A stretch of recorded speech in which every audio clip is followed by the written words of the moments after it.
Hello नमस्कार. ज्योतिष real life या यूट्यूब चॅनलवरती तुमचं स्वागत. आय होप तुम्ही मस्त मजेत असाल. तर चला व्हिडिओला सुरुवात करते. आणि आज आहे गुरुवार आणि गुरुवारची सकाळ खूप छान अशी झालेली आहे. आणि इथे भूमीने हॉलच्या खिडकीला हे बर्ड फीडर लावलं आहे. तर त्यात छान असं पाणी वगैरे ठेवलेलं आहे वरती आणि खाली थोडेसे तांदूळही ठेवले. तर ही हॉलची जी खिडकी आहे ना तिथे भरपूर अशी मागच्या साईडला झाडं आहेत. तर तिथं भरपूर अशा चिमण्या येत असतात. तर त्यांच्यासाठीच तिने तिथं ते लावलं आहे. ऑनलाईन घेतलं होतं. तर मला इथं ब्लँकेट वगैरे ठेवायचे होते. तर जो सोफा आहे ना तर हॉलचा तर त्यात अशा मी ड्रॉवर्स बनवून घेतलेले आहेत बेडशीट वगैरे ठेवण्यासाठी. तर हे जे मोठं ब्लँकेट आहे ना रात्री काढलं होतं, कारण रात्री भरपूर अशी थंडी वाजत होती. कारण मध्ये जरा थंडी कमी झालेली होती, पण आता पुन्हा जशी संक्रांत जवळ येते ना तशी थंडी पण पुन्हा वाढली आहे. तर यातून मग मी जे कपडे काढलेले होते ना आता सकाळी पुन्हा त्यात ठेवून देते. आणि चला आता मला आरवचा टिफिनही तयार करायचा. तर इथं मी त्याला एक धिरडं बनवून दिलेलं होतं आणि त्याचे ना छोटे छोटे असे तुकडे करून टिफिनमध्ये भरत असते. कारण मग लहान मुलांना असं छोटे पीस करून दिले ना तर त्यांना व्यवस्थित असं खाता येतं. तर खूप काही जास्त देत नाही, कारण तो बिस्किट वगैरे खाऊन गेलेला असतो. तर चला त्याला सोडून आलेली आहे स्कूलमध्ये आणि त्यानंतर आंघोळ वगैरे झाली. आणि इथं मी देवपूजाही करून घेतली आहे.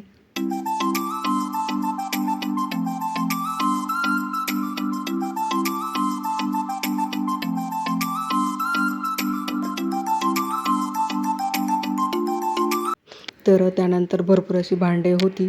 तर ती माझी घसून झालेली होती. आणि यानंतर मला किचन स्वच्छ करायचा होता, कारण दूध वगैरे खाली गेलेलं होतं तापवताना. त्यामुळं मग आता किचन मला पूर्ण स्वच्छ करावं लागणार आहे.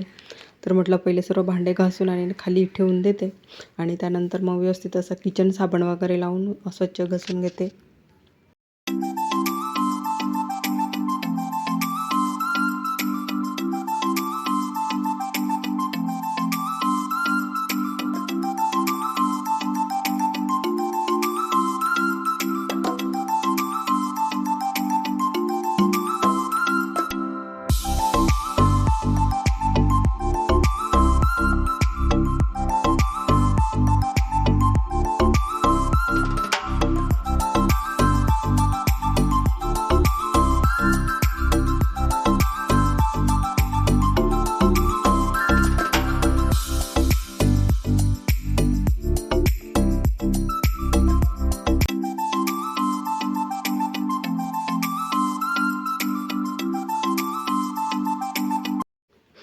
आणि यानंतर पूर्ण किचन आहे ना व्यवस्थित असा ती स्कॉच ब्राईटची घसणी असते ना त्याच्याने व्यवस्थित असा पूर्ण घसून घेतला. आणि जे किचन वाईप्स असतात ना त्याने व्यवस्थित असं पूर्ण क्लीन होऊन जातं. तर त्याने पाणी वगैरे काही राहत नाही. तर पूर्ण किचन स्लॅब जो असतो ना तो पूर्ण असा व्यवस्थित छान क्लीन होतो आणि मस्त लवकर सुकतोही. तर अगदी तुम्ही बघू शकता अगदी छान असा क्लीन झालेला आहे. आणि यानंतर गुरुवार होता तर मग खिचडी बनवायची होती. तर म्हटलं आता सर्व किचन स्वच्छ केल्यानंतरच आपण खिचडी बनवूया. तर म्हणून मग आता मी बेसिंग वगैरे त्यातले सर्व भांडे वगैरे घासून झालेले होतेच. तर त्यानंतर मग आता बेसिंगलाही व्यवस्थित असं घासून घेते, कारण सर्व भरपूर अशी भांडे घासले त्यामुळं भरपूर असं तेलकटही होतं. कारण सर्व भांडे तेलकट आणि भाजींचंही तेलकट असतं. तर आज आरवसाठी धिरडे वगैरे बनवलेले होते आणि त्यानंतर त्यांच्या दोघांसाठी आणि पोळ्यांचा चुरमाही बनवलेला होता. त्यामुळं मग भरपूर असा वेळ गेला. आणि त्यानंतर मग आरवलाही घेण्याची वेळ झालेली होती. तर त्यालाही स्कूलमधनं घेऊन आलेले होते.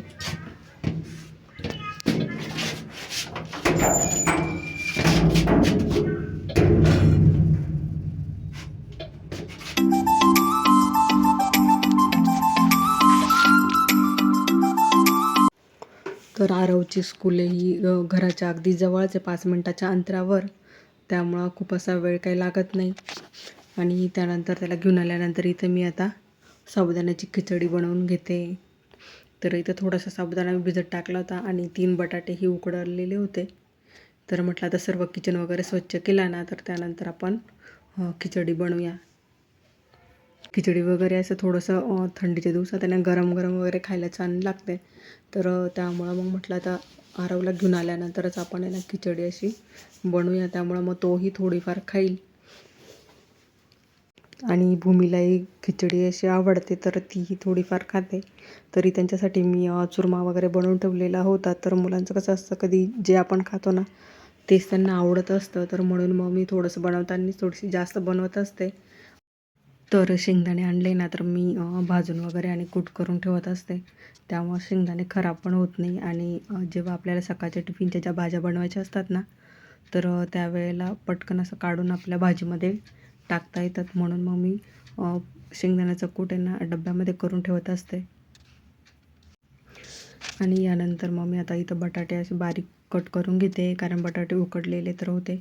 आणि त्यानंतर मिरच्या डायरेक्ट अशा खलबत्त्यामध्ये कुटून न टाकता मग मी बारीक बारीक अशा कापून घेतलेल्या होत्या. आणि खलबत्त्यात कुटून घेतल्या ना त्याची टेस्ट अशी छान लागते. तर मला खिचडी बनवायची होती ना, त्यात मी थोडंसं तूप टाकलं होतं, थोडेसे जिरे टाकले होते आणि बारीक कापलेल्या मिरच्या आहे ना थोडंसं 5 मिनटे ना तेलात परतवून घ्यायचं आणि थोडंसं बारीक त्यात मीठ टाकायचं, म्हणजे मिरच्यांना पण लागतं. आणि त्यानंतर साबुदाणा त्यात परतवून बटाटे आणि शेंगदाण्याचा कूट पण मी टाकला होता. आणि इथं दही पण घेतलं आहे मी आणि त्यानंतर पुन्हा असं 5-10 मिनटे ना छान असं परतवून घेतलं आणि थोडंसं मीठ टाकलं. तर पूर्ण असं बटाट्यांनाही मीठ लागलं ना तर मग बटाट्यांची पण टेस्ट आहे ना मस्त लागते खिचडीमध्ये. तर म्हणून मग मी उकडलेले बटाटे टाकत असते आणि त्याबरोबर आता थोडंसं दही घेते, म्हणजे दही आणि साबुदाण्याची खिचडी ना दोन्ही मिक्स करून मला खूप आवडतं. तर त्यामुळं मग मी आता इथं मस्त साबुदाण्याची खिचडी गरम आणि त्यात दही थोडंसं आंबट, तर छान लागतं बघ खायला. तर बघा आरवला पण खिचडी ना भरपूर आवडते. तर आता टी व्ही बघत बघत खिचडी खाणार आहोत. आणि खिचडी वगैरे खाऊन झाली, थोड्या वेळ बसले आणि जी भांडी कुंडी होती तीही थोडीशी घासून वगैरे घेतली. आणि त्यानंतर मग भूमीने कपडे मशीनला लावलेले होते, तर मग आता ते मला वाळत टाकायचे होते. तर आता कपडे टाकून घेते. तर ही इकडं ही या साईडला ना जिथं वॉशिंग मशीन आहे तिथंच ही बाल्कनी आहे. तर पहिली ती ओपन होती, नंतर त्याला आम्ही स्लायडिंग वगैरे लावून घेतली आणि नंतर ज्या लोखंडाचे जे ग्रिल असतात ना तेही लावून घेतले. तर मग इथं आता मशीनमधनं कपडे काढले ना तर त्या ग्रिलवरती ते टाकायला बरे पडतात. तर मग मी आता सर्व कपडे इथं ग्रिलवरती टाकून घेते आणि टेरेसवर वगैरे जात नाही आहे कपडे टाकायला, कारण इथून जवळ पडतं बा आणि सर्व कपडे भरपूर असे बसतात इथं सर्व ग्रिलवर. तर त्यामुळं मग मी टेरेसवर न जाता जेव्हा मशीन लावते ना तेव्हा सर्व कपडे मी ह्या ग्रिलवरच टाकत असते. तर आता सर्व ही कपडे इथं टाकते आणि जेव्हा मी कपडे हाताने धुते ना मग तेव्हा मी टेरेसवर कपडे टाकत असते. तर हे इथं जवळ पडतं बुवा, इथून मशीनमधनं काढायचे आणि इथंच वरती टाकून द्यायचे.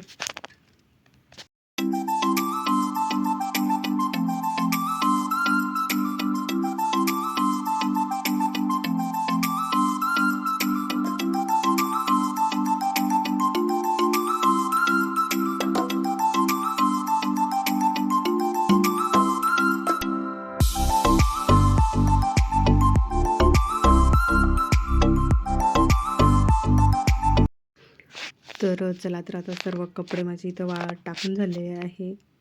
तर व्हिडिओ आवडला तर लाईक सबस्क्राईब नक्की करा.